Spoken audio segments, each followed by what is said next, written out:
तोर पवर मन मोर सदा रहे। मोर जिभिया हे माँ बंजार कहे, हे माँ बंजार कहे। तोर पवर मन मोर सदा रहे। मोर जिभिया हे माँ बंजार कहे, हे माँ बंजार कहे। ए मोरे दाई सुन मोरे माई, ए मोरे दाई सुन मोरे माई। जब लख जीता जिंदगी मोर रहे। तोर पवरी मन मोर सदा रहे। मोर जिभिया हे माँ बंजार कहे, हे माँ बंजार कहे।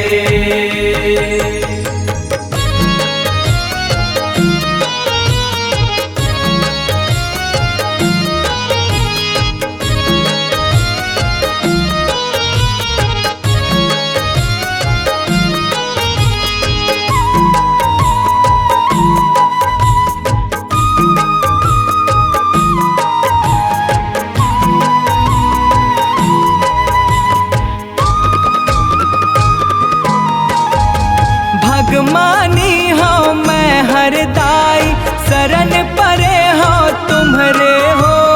शरण परे हो तुम्हारे हो दाई, शरण परे हो तुम्हारे हो।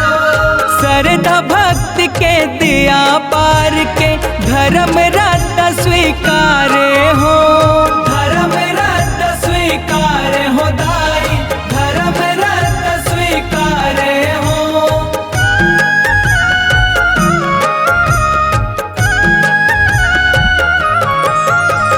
नेति नेत के गुण लगावो, हे महामाया तोरे हो।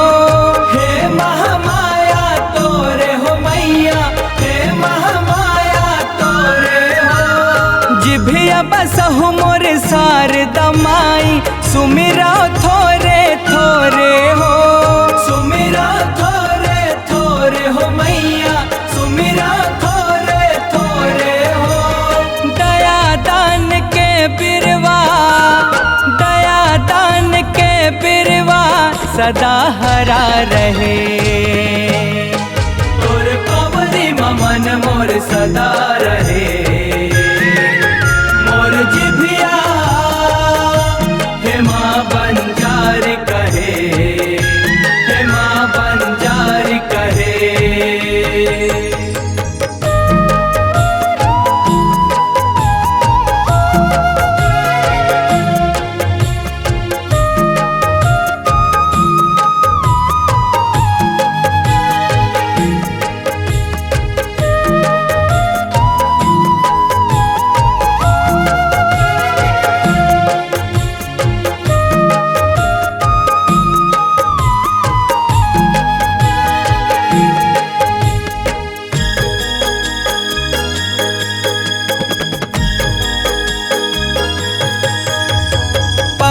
रतन के पाँच गुण ले, तन्हा बने मोर सारी हो। तन्हा बने मोर सारी हो दाई, तन्हा बने मोर सारी हो। छित जल पावक गगन समीरल, तन मन गढ़ महतारी हो। तन मन गढ़ महतारी हो दाई, तन मन गढ़ महतारी हो।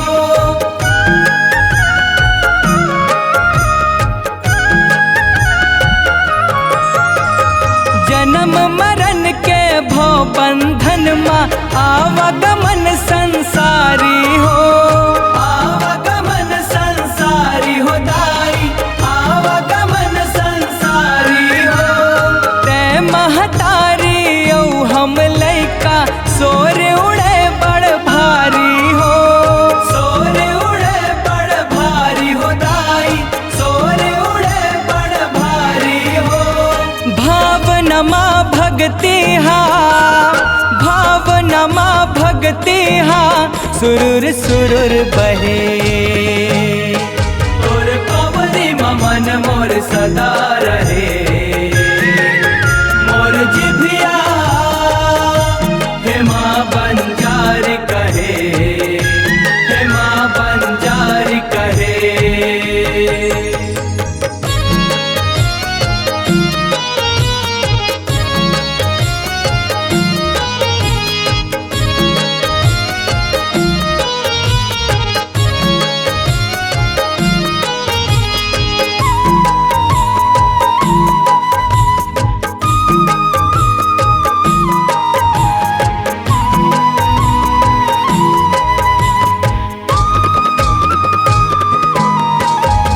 चंदन हावे पाँव के धुर्रा, मिस्र बने मन महतारी, मिस्र बने मन महतारी, मिस्र बने मन महतारी।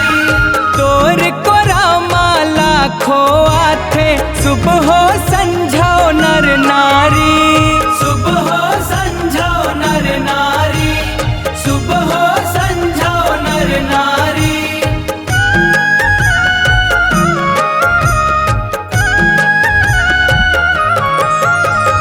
धर्म के झूलना मसऊ है बिराजो, जय हो दाई बंजारी, जय हो दाई बंजारी, जय हो दाई बंजारी। कांत कार्तिक मौनी लाला, तोर चरण माँ बलिहारी, तोर चरण माँ बलिहारी, तोर चरण माँ बलिहारी। तोर कीर्ति जुगन जुगन ले, तोर कीर्ति जुगन जुगन ले, दाई अमर रहे। तोर पवरी मन मोर सदा रहे। मोर जिभिया हे माँ बंजारी कहे, हे माँ बंजारी कहे। तोर पवरी मन मोर सदा रहे। मोर जिभिया हे माँ बंजारी कहे, हे माँ बंजारी कहे। ए मोरे दाई सुन मोरे माई, ए मोरे दाई सुन मोरे माई। जब लख जीता जिंदगी मोर रहे। तोर पवरी मन मोर सदा रहे।